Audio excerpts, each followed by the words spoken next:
Assalamualaikum warahmatullahi wabarakatuh.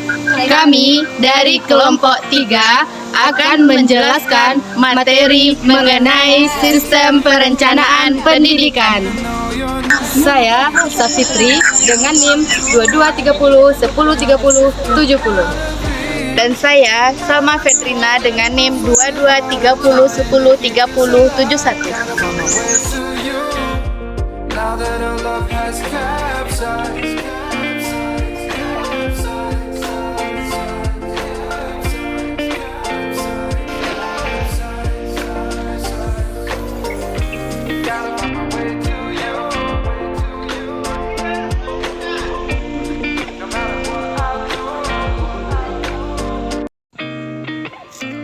Baiklah, saya akan menjelaskan konsep dasar sistem pendidikan. Pada dasarnya, sistem perencanaan pendidikan atau yang disebut dengan manajemen pendidikan, jika dilakukan dengan mengacu pada muatan tertentu, dapat mengikuti arah dan tujuan yang jelas, serta berdaya guna dan sesuai dengan muatan kurikulum yang relevan. Adapun menurut para ahli, salah seorangnya Albert Watterson atau John Adam tahun 1975. Perencanaan pendidikan adalah investasi pendidikan yang dapat dijalankan oleh kegiatan-kegiatan pembangunan lain yang didasarkan atas pertimbangan ekonomi dan biaya serta keuntungan sosial. Substansi perencanaan pendidikan A. Social Demands Approach. Hakikat pendekatan kebutuhan sosial lebih menekankan pada menjawab kebutuhan pendidikan masyarakat. Artinya, tingkat keterlibatan masyarakat dalam pendidikan masih rendah, sehingga tingkat pendidikan penduduk usia sekolah juga rendah, terutama dalam tingkat partisipasi pembiayaan, pengelolaan, pengembangan, dan bahkan penelitian di masa mendatang. B. Rate of Return Approach. Para ahli ekonomi di samping menganjurkan untuk membuat perencanaan pendidikan berdasarkan tenaga kerja, juga mengemukakan pendekatan nilai imbalan atau rate of return dari alokasi sumber-sumber ekonomi untuk pendidikan. Seperti dikemukakan di muka, masalah pengalokasian sumber ekonomi juga merupakan permasalahan tersendiri dalam perencanaan pendidikan sebagai bagian keseluruhan dari perencanaan yang ada dalam suatu negara. C. Manpower Approach. Di negara-negara berpendapatan rendah di Afrika, Asia, dan Amerika Latin, fokusnya adalah pada pengangguran muda yang meluas dan terus meningkat. Banyak dari mereka telah bersekolah selama beberapa tahun, bahkan beberapa dari mereka adalah lulusan perguruan tinggi, sedang mencari pekerjaan, tetapi mereka tidak dapat melakukan pekerjaan yang sesuai dengan aspirasi mereka atau sesuai dengan kemampuan ilmiah yang mereka pelajari di universitas.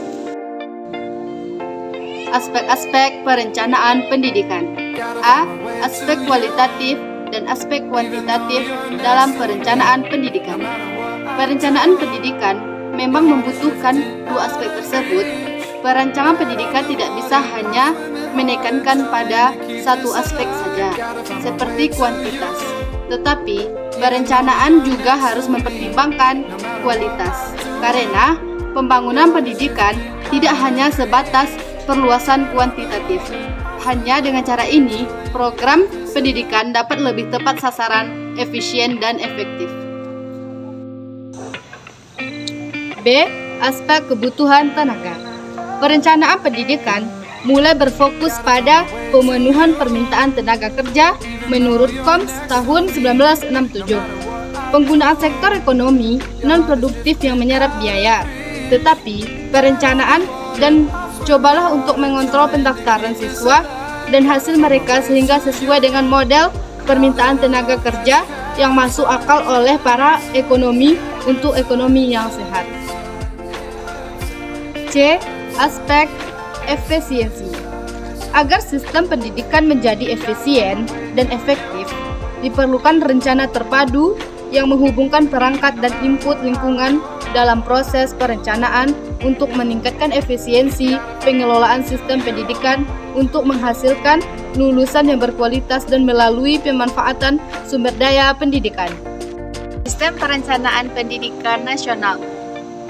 Sistem Perencanaan Pendidikan Nasional adalah untuk melaksanakan tujuan suatu rumus rancangan kegiatan ditetapkan berdasarkan visi, misi, dan memuat langkah atau prosedur dalam proses mencapai pendidikan merupakan alat kontrol pengendalian perilaku warga satuan. Titik perencanaan pendidikan. Setiap departemen di pemerintah mempunyai rencana strategis atau Renstra. Hampir semua daerah menjadikan peningkatan kualitas SDM sebagai salah satu. Akan tetapi, proyeksi pendidikan 5 tahun ke depan belum tentu.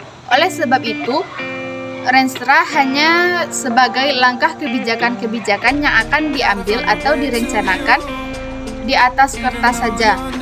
Dalam pelaksanaannya, banyak yang menyimpang dalam hal riset. Praktik perencanaan pendidikan. 1. Hasil riset. 2. Analisis manfaat biaya.